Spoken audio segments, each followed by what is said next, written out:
So tell me a little bit, or a lot of it, about the actual Celestine Foundation, what it does, what its purpose is moving forward, where it is now, and what do you project it to be in the future? The, Ces- the Celestine Foundation is a faith based nonprofit. Okay. We have really three priorities that we really want to touch within faith based communities, and I'll explain why we're focusing so much there in a minute. Education, bringing together caregivers, professionals who support them, and individuals who work with people who have chronic illnesses. So we want to be a place, a space where that information can come. So our website and webinars that we will have in the future is designed to allow individuals to start their research and to learn and to find out information, whether it's related to any array, medical, nutritional, self-care, all of those things, to be a place where they can start. It's related to philanthropy, and that's caregiving out to caregivers. So our target are individuals who are living with chronic illnesses and the people who take care of them. Because these individuals are in plain sight, but they're not seen. And they're often not seen because they're working so hard. They're not trying to be seen, they're trying to work. We have, every year we do a survey, and hopefully individuals will go to the Celestine Foundation. They're able to take the survey. If you're a caregiver, it helps us. What we found from our survey is that most caregivers spend an average of 10 hours a week. This is not including spousal caregivers, and many of them have been doing this for 3 years or more. So it begins to add up. So you can imagine, if you're working like that, someone seeing you and acknowledging, we see you, and encouraging you. And we do that. Every year we identify a group of individuals. First it was cancer related. This year we're working with parents of children that are severely autistic. We identify them, 60 degrees of separation, meaning someone sees them that they know, and they let us know. And when we customize these gifts and we send them to them, we let them know who connected us to them. And we get a lot of positive feedback when for people being encouraged for that. And then lastly, it's connecting these individuals to communities, so that they understand they're not by themselves. There are other individuals that are going through the same thing. And that's the core of it. The reason why we really hone in on faith-based is really related to my mom. These are continuations of work that she did behind the scenes. One of our philanthropic is called Jewels of Love. That's named after my aunt Bobby. Similar story, but she had cancer. But always working behind the scenes for the person that didn't feel like they were seen. So for us, connection and education is all because we want people to know we're there to support you. It's been a great adventure. It was an idea when I was sitting with my mom. It became an actual foundation in 2022. And since that time, we've had several Jewels of Love campaigns. Every year we've been able to do that. We have webinars. We have committed individuals that are giving self-care webinars. So when people go to the website, they'll be able to see a sketch of what we're growing into, information on aging, caregiving. If you want to participate in organizations, we had a call recently of someone who was overwhelmed and they were in a suicidal role.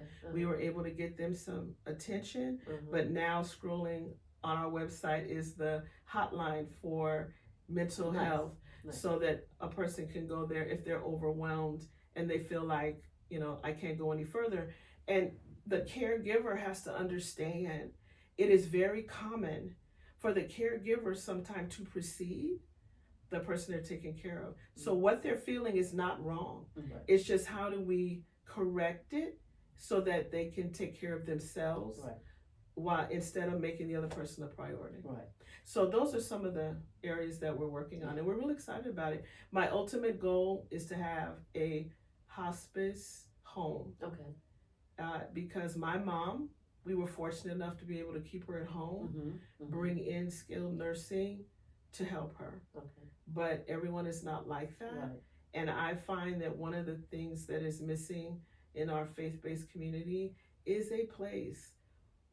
When you're at your end of life, yes. like a nursery, yes.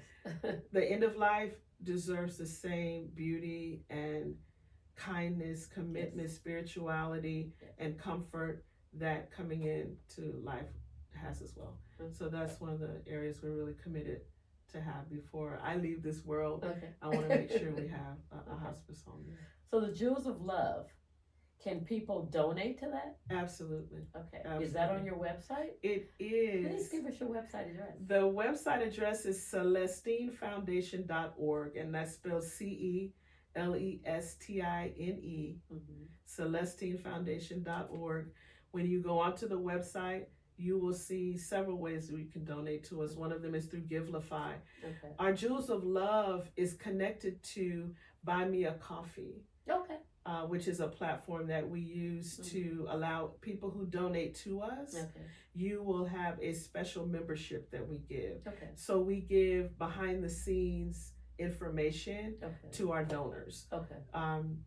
It's a private space. I mean, caregiving is not something like, we don't want people just trolling through a website and seeing people in this vulnerable space. Right. So we have elected to move our communications about people and places and things we're doing that are about really sensitive things behind the membership wall of Buy Me a Coffee. But it doesn't matter how much you give. Okay. You give $5, you give $5,000. It's not based on quantity. It's every every person who donates automatically receives a membership to Buy Me a Coffee. Okay, nice. How has that been going for you so far? We have some fantastic supporters. Okay, good. In fact, I have no complaint. Every February is our fundraising month. That's my birthday month. Okay. So it's fundraising February. Okay. They're very committed to what we're doing. Okay. Right now, we're really in a soft launch. Really, hopefully in the next 2 years or so, we will actually be prepared to have that hard kind of gala type of. I put a shout out to my brother Carl out there. We've been talking about. I want to have all of the programs. You were talking about vision. One of the visions we have is to be able to have grants to help individuals have private caregivers. Okay. It's very uncommon. Again, we were able to do it. It makes a difference. It could, to give them a break when you're able to have a weekend. So there's some areas, and people can see all of our vision. It's on the website. Okay.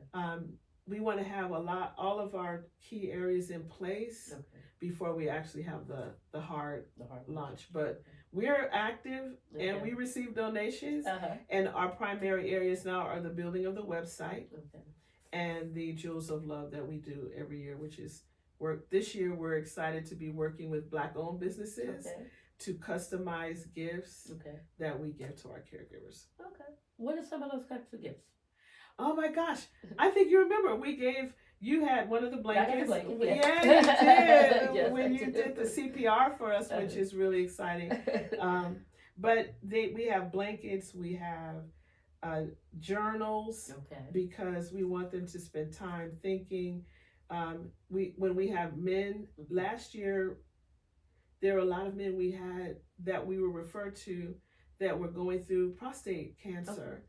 And so we modified a little bit. We partnered with Mary Kay, but we knew that men didn't want to have Mary Kay cream.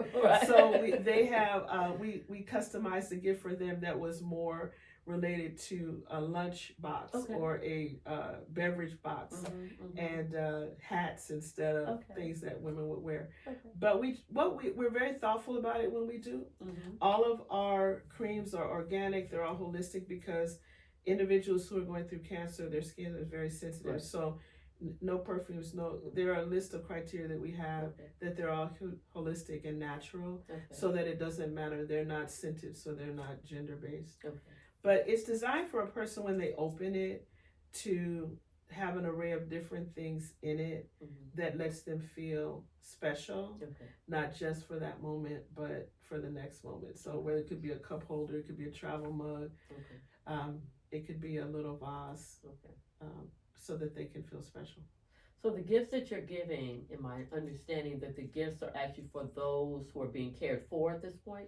Cared for, but last year, because we were doing cancer, we included the spouses too, who were caregivers. So we really had 2 gifts going out last year for the individual who was going through treatments and the spouse. Okay. So Michelle, you were saying about cancer, do you pick a particular situation? That's a great question too. That's a very good question too. My auntie Bobby had bone cancer.